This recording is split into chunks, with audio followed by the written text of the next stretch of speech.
Okay, everybody, today's assignment will be to watch the upcoming video. It will detail the causes of the Civil War, starting with the founding of the Roman Republic, and lead up through all the causes that will lead to the end of the Republic. Tomorrow in class, or tomorrow's video, will be the Civil War and the reforms that were attempted, eventually ending up with the rise of Julius Caesar.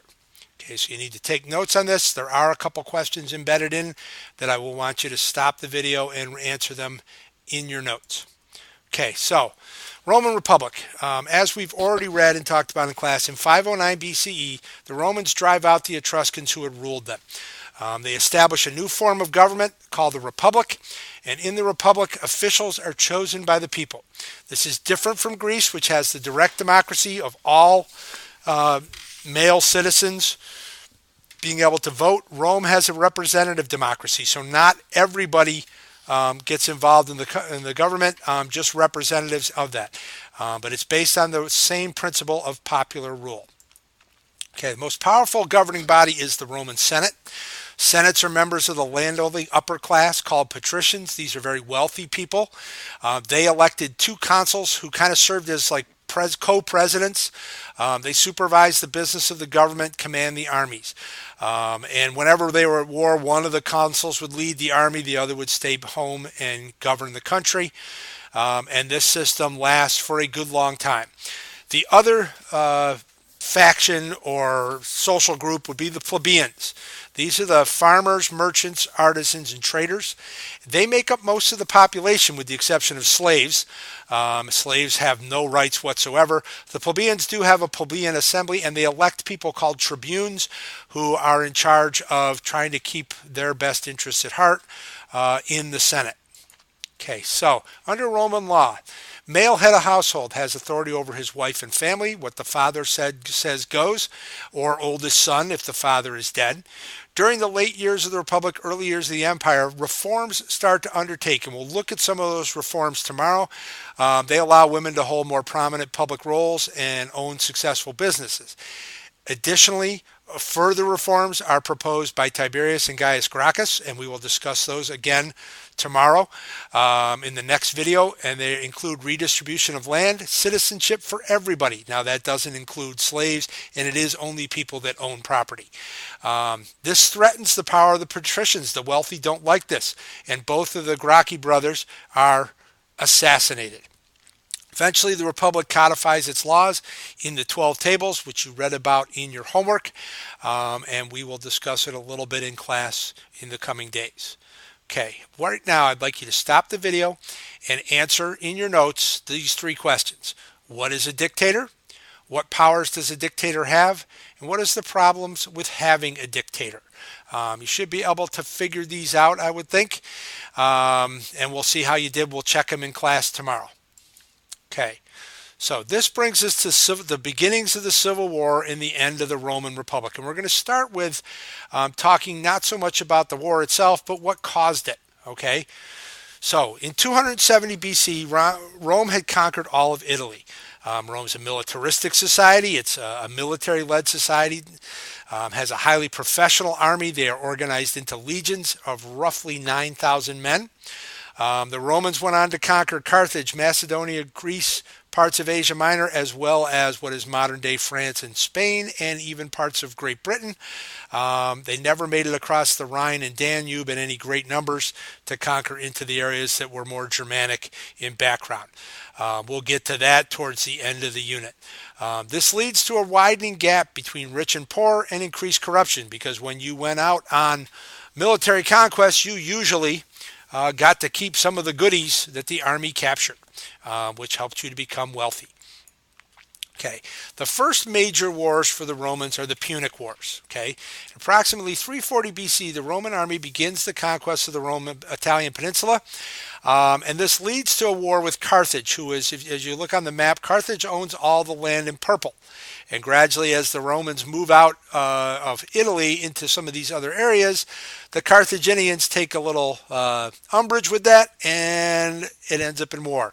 Carthage controls Sicily, Sardinia, Corsica, and much of Spain and North Africa. Eventually, the Romans and the Carthaginians fight 3 wars over control of the Western Mediterranean, and these are called the Punic Wars. Okay, the first war, Rome wins it in 241. They built a navy, but they used army tactics. Okay, what they would do is they would ram the other ship or use this 30-foot walkway called the Raven to get across and hook up onto other ships, and then they would send the troops over and you would fight hand-to-hand combat on the different ships. They didn't have cannon and things like that back then, so you had to basically take the other guy's ships to be able to win the battle. Rome takes control during this phase of the war of Sicily, Sardinia, and Corsica. So they kind of unite what is now known as modern day Italy, plus the island of Corsica, which is actually a French possession.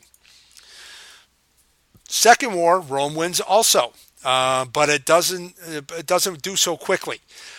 This is the war of Hannibal, the Carthaginian general who invades Italy through the Alps with 40,000 men, and he brings war elephants. You can see on the map his path of invasion from Spain. He's the green line that goes up through the Alps and attacks through the Alps with his war elephants, which are pretty intimidating sights. And they come down and they occupy Italy for 14 years. Eventually, the Romans counterattack, and they are able to drive Carthage, the Carthaginians out of Italy, eventually take Spain, not before the Carthaginians win some major battles, though. Okay. Finally, the last war, Rome wins it in 146 BCE, and they win it by actually attacking Carthage. They do what's called sacking it, which is basically going through and stealing anything that's not nailed down, and then they destroy the city of Carthage. It was said that they left no stone left upon another, so basically nothing more than one stone high was left. They flattened the whole place. Rome now controls all trade and commerce in the Western Mediterranean because Carthage has been wiped off of the map, never to rise again. Okay, what are the effects of this conquest? Well, wealth, and it also changes Rome's economy and government. Among the changes are replacement of small farms with large estates. Slavery becomes popular because you have a lot of captives from the wars and they become slaves. People begin to move from the farms to the cities as they sell off their farms to to become part of these larger farms. The people go home, and it eventually leads to the decline of the republic. Okay. So lots and lots of changes, and I'm just going to kind of list them off. You have the agricultural changes I just mentioned. The size and purpose of farms change. They stop being small farms where the farmers believed in hard work and service to Rome, and they're replaced by large estates called latifundias. The small farms grew wheat for food, where the latifundias produced crops like sheep and cattle for sale at market, and olives and grapes are also grown. They don't grow their own wheat anymore because you can get the wheat more cheaply from Sicily and North Africa, where they grow it in greater quantity. So there's no reason for people who live on the Italian peninsula to grow wheat, and they move on to other more profitable crops. Okay, the reason for the change is Hannibal's invasion of Italy. Okay, Hannibal's soldiers live off the land when they were in Italy. Roman farmers burned their fields and crops to prevent them from getting food. After the Second War, the land is ruined because it's been destroyed not only by the Romans, but also by the Carthaginians, just ravaging the land. Small farmers don't have any money to restore their land, so they sell it to the rich, okay, to patricians and businessmen who bought the small farms. This is very similar to the situation that happened during the Han Dynasty, when the rich bought up the land because the poor could no longer afford to farm it. These rich patricians and businessmen combine the small farms, and they create these plantations or latifundias. Okay. But prior to the Punic Wars, Rome did not enslave people that they conquered. But by the end of the wars, this is no longer true. The Romans were impressed by the wealth of Greece and Syria and Carthage, and all of these places had slavery. And we're not talking about slavery based on race. It's slavery mostly of people that are captured during war, whether they were soldiers or not. People were captive and brought back as slaves. Okay, most of the slaves lived and worked on the latifundias. Those of you who are familiar with Spartacus, he's a slave who worked on latifundias, eventually leads a revolt. Okay, these small farmers who sold their land could either work for the new owners or they moved to the city. Almost all of them moved to Rome. Rome at its height has a population of over 1 million people, which is huge by the standards of the ancient world. Okay, farmers lived in these wooden apartment buildings. Sometimes they were 6 or more stories high, tall buildings.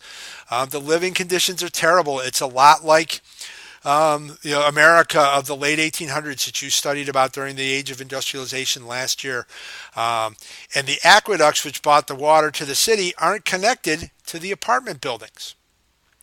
Okay, the sewers that carry the waste away are also not connected. Okay, so that people are just dumping their sewage out into the street. Buildings often catch fire because they're made of wood and they collapse. Diseases are common, typhus being the most prominent. Most farmers can't make a living in the city. The only industry is construction. Most businesses are run by slaves from Greece. Farmers could get money by selling their votes. So you start to have an era of corruption move in. Okay, this leads to the decline of Rome, of the Republic, not of the Empire. The Roman Republic, chapter 1 sort of Rome. Rome eventually begins to demand high taxes and slaves from conquered areas. Okay, they sell these tax collecting contracts to people called publicans. They pay the taxes ahead of time and then charge the conquered people 10% interest on the taxes. Most publicans make extra money.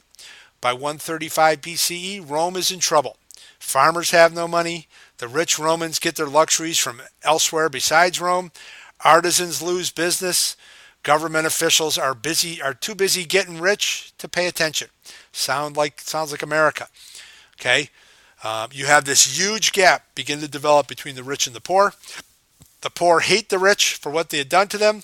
The rich hate and fear the poor because they're afraid they'll rise up and take over. And Rome is no longer politically stable. This leads to a rise of reformers who attempted to fix the problems, and that is the topic of the next video you will watch. Okay, so for today, in your notes, I'd like you to list 3 of the problems that Rome had and see if you can come up with 3 potential solutions. That's all for now. We'll pick up with what happens in the next video.